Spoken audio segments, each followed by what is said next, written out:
काना में शादी यूहन्ना 2.1 योजक चिन्ह 252। फिर तीसरे दिन गलील के कानाए में किसी का विवाह था और यीशु की माता भी वहां थी। 2 यीशु और उसके चेले भी उस विवाह में निमंत्रित थे। 3 जब दाखस खत्म हो गया तो यीशु की माता ने उससे कहा, उनके पास दाखस नहीं रहा। 4 यीशु ने उससे कहा, हे महिला, मुझे तुझसे क्या काम, अभी मेरा समय सी नहीं आया। 5 उसकी माता ने सेवकों से कहा, जो कुछ वह तुमसे कहे वही करना। 6 वहां यहूदियों के शुद्धिकरण के लिए पत्थर के 6 मटके रखे थे, जिसमें 2-2, 3-3 मन समाता था।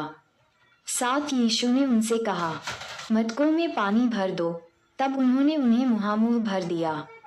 8 तब उसने उनसे कहा, अब निकालकर भोज के प्रधान के पास ले जाओ, और वे ले गए। 9 जब भोज के प्रधान ने वह पानी चखा जो दाखस बन गया था और नहीं जानता था कि वह कहाँ से आया है, परंतु जिन सेवकों ने पानी निकाला था वे जानते थे, तो भोज के प्रधान यहूदियों के शुद्धिकरण के लिए पत्थर के 6 मटके रखे थे, जिसमें 2-2, 3-3 मन समाता था। 7 यीशु ने उनसे कहा, मटकों में पानी भर दो। तब उन्होंने उन्हें मुहामुह भर दिया। 8 तब उसने उनसे कहा, अब निकालकर भोज के प्रधान के पास ले जाओ, और वे ले गए। 9 जब भोज के प्रधान ने वह पानी चखा जो दाखस बन गया था और नहीं जानता था कि वह कहाँ से आया है, परंतु जिन सेवकों ने पानी निकाला था वे जानते थे, तो भोज के प्रधान ने दूल्हे को बुलाकर उससे कहा, 10 हर एक मनुष्य पहले अच्छा दाखस देता है, और जब लोग पीकर छक जाते हैं तब मध्यम देता है, परंतु तूने अच्छा दाखस अब तक रख छोड़ा है। 11 यीशु ने गलील के काना में अपना ये पहला चिन्ह दिखाकर अपनी महिमा प्रकट की और उसके चेलों ने उस पर विश्वास किया। 12 इसके बाद वह और उसकी माता, उसके भाई, उसके चेले कफरनहूम को गए और वहां कुछ दिन रहे। मंदिर से व्यापारियों का निकाला जाना। 13 यहूदियों का फसह का पर्व निकट था और यीशु यरूशलेम को गया।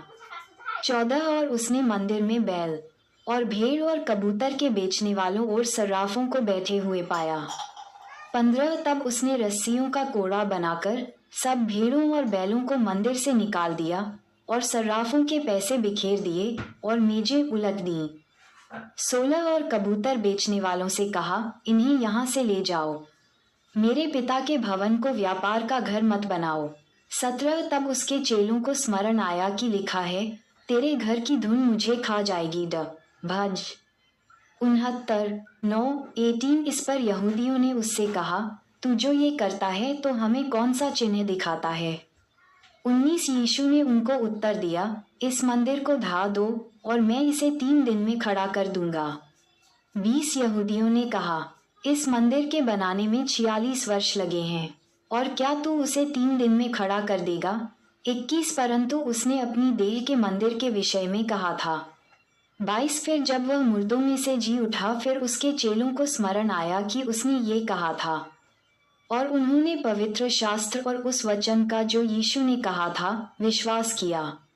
यीशु मनुष्य के मन को जानता है। 23 जब वह यरूशलेम में फसह के समय पर्व में था, तो बहुतों ने उन चिन्हों को जो वह दिखाता था देखकर उसके नाम पर विश्वास किया। 24 परंतु यीशु ने अपने आप को उनके भरोसे पर नहीं छोड़ा, क्योंकि वह सबको जानता था। 25 और उसे प्रयोजन न था कि मनुष्य के विषय में कोई गवाही दे, क्योंकि वह आप जानता था कि मनुष्य के मन में क्या है। सभी भाई बहनों से निवेदन है कि अगर हमारी ये वीडियो आपको अच्छी लगी हो तो कृपया करके वीडियो को लाइक और सब्सक्राइब करना ना भूले, क्योंकि हमारी वीडियो आप सब तक बहुत जल्दी पहुँचे। जय यीशु मसीह।